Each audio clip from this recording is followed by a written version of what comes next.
Hello, everyone. Welcome back to the next episode of my film project where I'm watching every movie featured in Best Movie Year Ever by Brian Raftery. We are now on Varsity Blues. It's an MTV film. I've seen it once before. Want to say I saw it 10 years ago and liked it then and actually had a lot of fun with it on this second viewing. It's a little cheesy. It's a little bit. It's kind of not acted very well in a lot of cases, but I ended up having a lot of fun with it. So again, it's my MTV film about a high school football team, West Canaan, Texas, where basically the law is football, or there are like football is taken very very seriously there. I At the time I saw it originally, I was working at a restaurant, and two people from Texas, I had told them that I had seen it because they were constantly quoting the "I don't want your life" line from James Vanderbeek as like a joke. They recommended I check it out, so I checked it out. And the next day at work, I was asking them if football is really taken this seriously in Texas, and they were like, "Yeah, it's pretty serious." So that apparently was pretty accurate to real life, at least according to them. Like the laws, there's James Vanderbeek does this kind of monologue where he's like, "There's laws against killing, there's laws against stealing, there's like laws about like football. It's like kind of like win at all costs and that kind of thing." James Vanderbeek is basically second string quarterback. He doesn't really see any play until much later, or not much later, but later in the film when Paul Walker gets injured. So, for the first time I viewed it, I thought Paul Walker had gotten injured much earlier in the movie. I was thinking it was like maybe even like in the first game that we see. So I kind of remembered that wrong. But Paul Walker gets injured, and then James Vanderbeek steps into the role of quarterback. Beginning of the film, we see Mox. That's the character played by James Vanderbeek. We see his brother. His brother throughout the movie. His whole plot line or kind of like thing is that he's doing various religious things. So there's one time where he's tied to a cross. He's walking around with that. He does a couple different other like religions. Apparently, even like starts a cult. Is what he's like. His mom's like, "Did you start a cult?" He's like, "Yeah." She's like, "Oh, that's so sweet." That's kind of his whole thing. However, while this is all going down, the father is more concerned with the football game that night than anything else. The friends all get kind of picked up by Billy Bob. Billy Bob drives around in his truck. He's got like his pig bacon with him. He's eating like pancakes and peanut butter and drinking like syrup. He's kind of like one. Him and Tweeter are like the two kind of like party guys, I guess you can call them. They get to Paul Walker's house. They pick him up. It does this kind of very cheesy slow motion intro as he kind of like walks out of the door and gets into the truck. Um, we get to the scene where we meet John Voight's character, which is Coach Kilmer. And one thing I thought was very interesting about this scene is at a pep rally, but it's almost more like a religious service because like he's kind of like up there giving like a sermon almost about how we're going to win tonight's football game. And whenever he says something, everybody cheers. He kind of puts his hand out like this to get them to stop. He continues. They cheer again. He again puts his hands out to get them to stop cheering. So he's probably, I would think, at least in the storyline, one of, if not the most important people in this whole town because he's won a ton of district championships. He's won a couple state championships. People really want to play on his team. Mox's father had played football for him, when he was in high school and so on. So basically, what Mox's whole point, or his whole motivation is just to get out of West Canaan. He doesn't want to play football. He wants to go to school. He applies to Brown. Eventually, gets into Brown. Um, we then meet Tweeter, who Tweeter is basically, like I said, him and Billy Bob are pretty much the crazy kind of party guys. They're all like really fun characters. Again, this is a sports movie, but one thing I kind of really liked about this movie is in a lot of sports movies, you have a team that gets a new player, and a lot of the conflict is the other players not really adjusting to having this new player on their team. There's like I think Major League was like that. There's a bunch of other sports movies where the team doesn't initially get along, like they bring in a new coach or something, and there's like conflict with the players and the coach, or there's conflict between the players.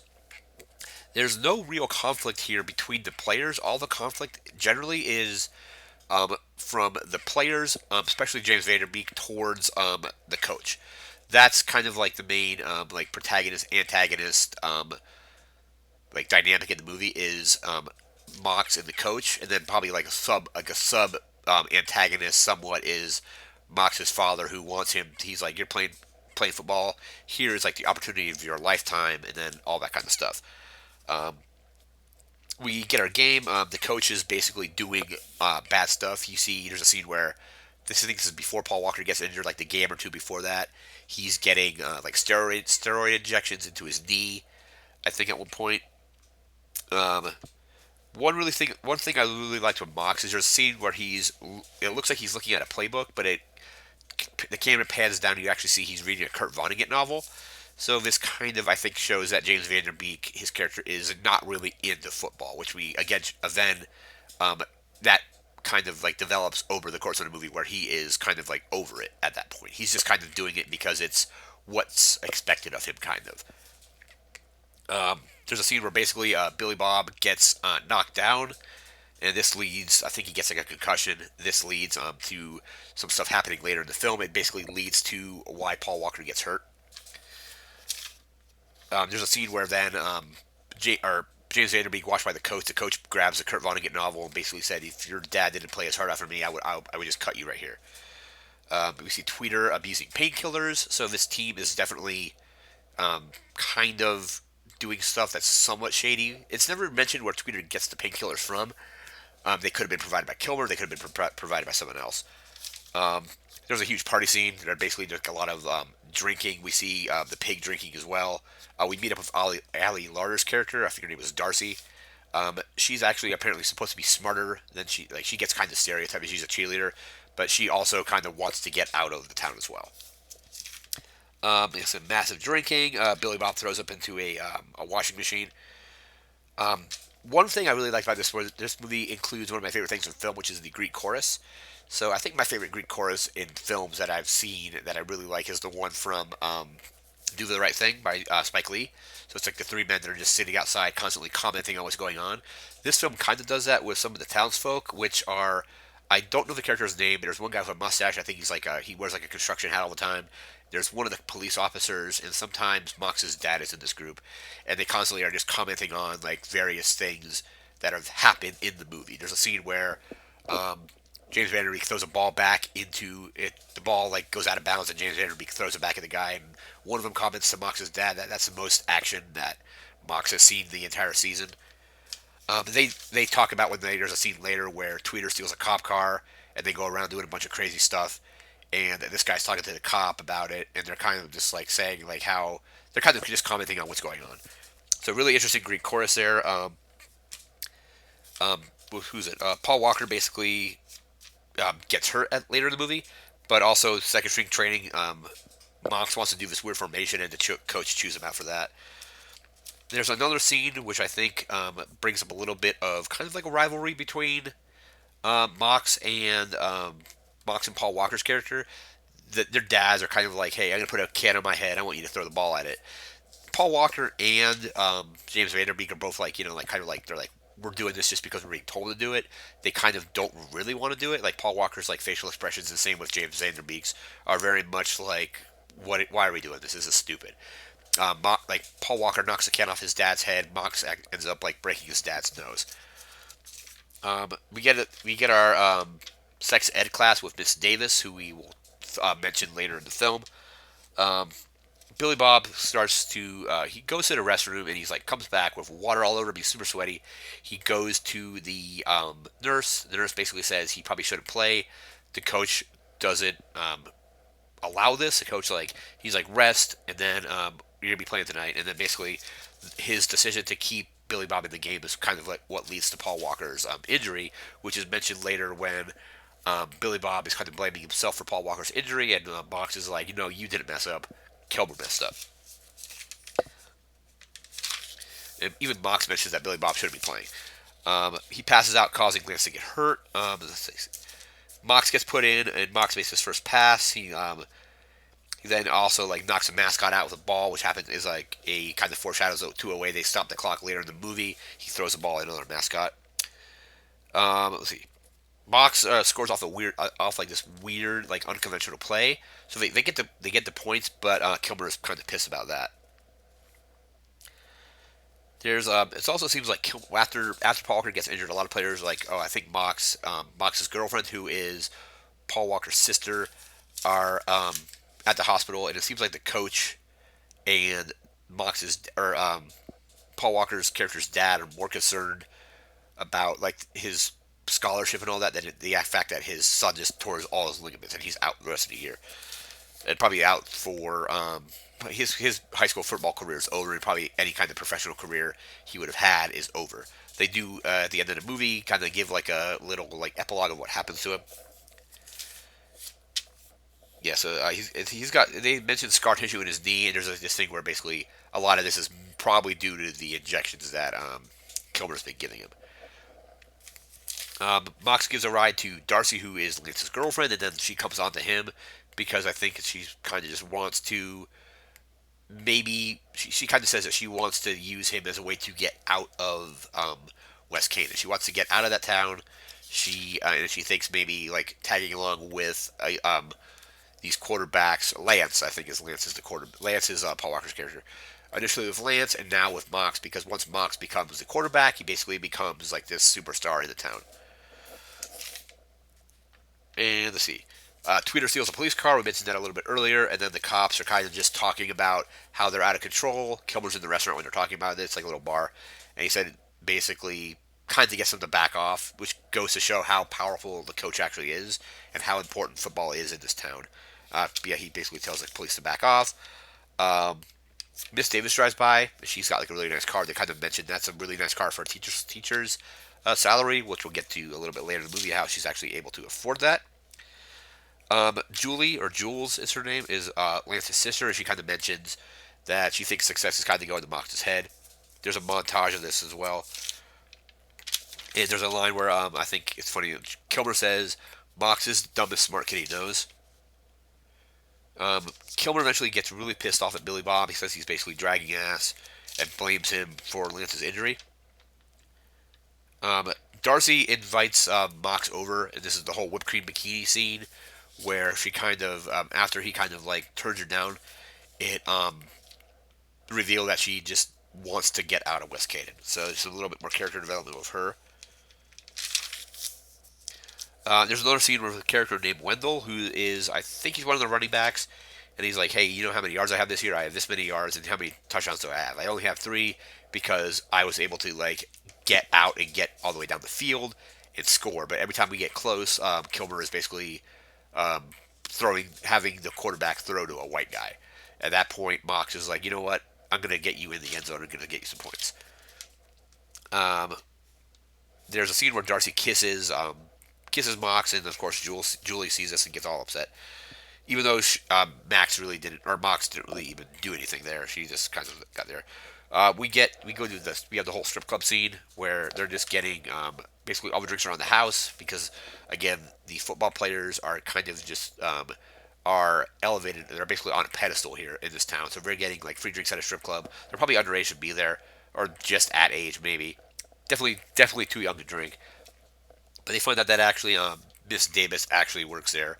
She comes out and then eventually like sees that they're there, continues her dance, and then when they leave the strip club the next morning, it's 7 in the morning and they have a game that night, and they actually end up losing that game because of them basically just being hungover. And then this is when we get the probably the iconic scene where um, Mox's dad kind of chews him out. He's like, "We heard you guys organize an all-night drinking party, and that's why you guys are dragging ass." He's like, and Mox is like, "Save it." And his dad's like, "Save what?" And then Mox kind of gives him the whole speech. He's like, the dad is like, "Playing football is at this school is the opportunity of your lifetime." He's like, "Playing football at this school may have been the opportunity of your lifetime, but I don't want your life." And I just wrote that in this note here of just, "I don't want your life" is the line. Probably the most iconic line from the film. Um, at this point, we have a scene where Bacon shows up at their house, and they're like, "What's Bacon doing here?" And Billy Bob would drop him off. They kind of imply that maybe Billy Bob is going to shoot himself, and they kind of even allude to that further by the fact that you see a camera panning down at the field, and you hear a gunshot, but you see it's actually Billy Bob shooting at his like destroying his football trophies. And they kind of basically he says, like, who cares about the coach's next district championship and all that kind of stuff. And Billy Bob's like, I do, and Lance got hurt because of me. And then that's when Mox is like, no, Billy Bob or Lance got hurt because of Kilmer. So, and then they basically have, there's like a banner or a big poster of Kilmer. They shoot at that as well with a shotgun. Mox gets his letter to Brown University, so he gets to go to school. Even though he's got that, his dad again seems more concerned with the night's game than the actual fact that his son got into a very good school. At this point, we get probably like the most villainous thing, or one of the most villainous things from Kilmer. Kilmer does a lot of bad stuff, but he basically says, he's like, I know about your scholarship, and if you don't play the way I want you to play, I can mess with your transcripts and screw with your grades and blow this whole your whole scholarship. So basically, they come back and basically say this game is no longer pure because all this like stuff is going on. It's West Canaan versus Gilroy, and Gilroy is actually dropped down, I think, from one like rating to another. So they are like they drop down to now they're like playing teams that are maybe like less equipped to deal with them. So like the Greek chorus characters are essentially saying, since they dropped down to this level, they are like destroying other teams. Wendell gets his touchdown, but at this point, you see Kilmer calls a play where it's basically going to be like a pitch out to another player, and Mox changes the play so that he gets his touchdown. So he gets that. He gets his touchdown. He gets hurt, and Kilmer wants it fixed, basically. And this is kind of where the whole kind of almost Spartacus style standoff between Kilmer and the team come out. They basically are like, we're not going back out on the field. If we go back out there, we're going out there without you. Um, basically, Mox is like, I'm out, and then he's like, okay, Tweeter, you're now the quarterback. And Tweeter's like, no, I'm not playing anymore either. Um, basically, at this point, they Kilmer leaves. Kilmer walks down the hallway. One thing I didn't like about the shot, I like the shot. I wish that the exit was not to the if you're watching it, he exits to the a door to the right. I think it would have been a little more just like cool looking if he just walked, if the door was at the end of the hallway instead of the right, because he's basically, you have him walking through underneath all the district championships that he's won, and he's then still just basically all alone and just exits the building. Um, basically, at one point earlier in the movie, Mock or Kilmer is like, like, this is this game is 48 minutes and this is going to be the next 48 years of your life. When Mock's kind of like, and everybody else kind of just like start playing again without Kilmer, they're like, this game, we have 24 minutes left in this game. Let's have this 24 minutes last for 24 minutes and leave everything on the field and have that be it. They end up Lance actually takes over coaching. They're going to try to inject Wendell with the same stuff that Paul Walker was getting injected to. He's like, don't do it. Billy Bob basically says, if you inject that, inject him, I'm gonna like beat you to death, that kind of stuff, or beat you up and that kind of thing. Um, next scene, we see Kilmer packing up his office, and then Billy Bob wins the game off a weird play that Mox had come up earlier in the movie that he had gotten chewed out for.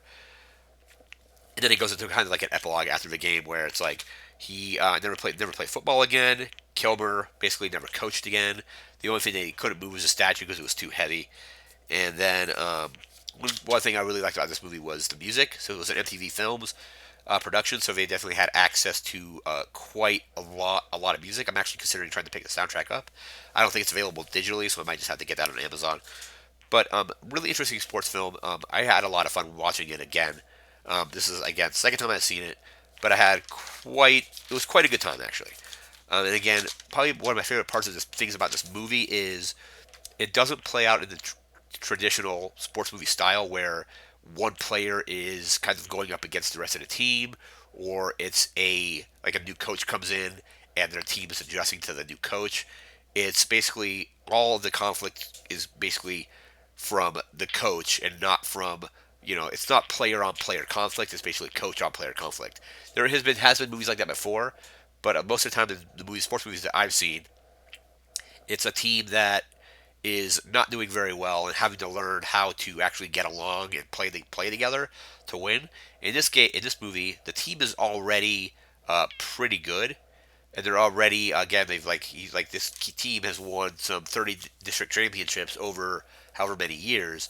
So the team is already pretty good. It's not a story about a team, clawing its way from the bottom to the top, or a movie where the teammates initially don't like each other and then they have to learn how to like each other kind of thing.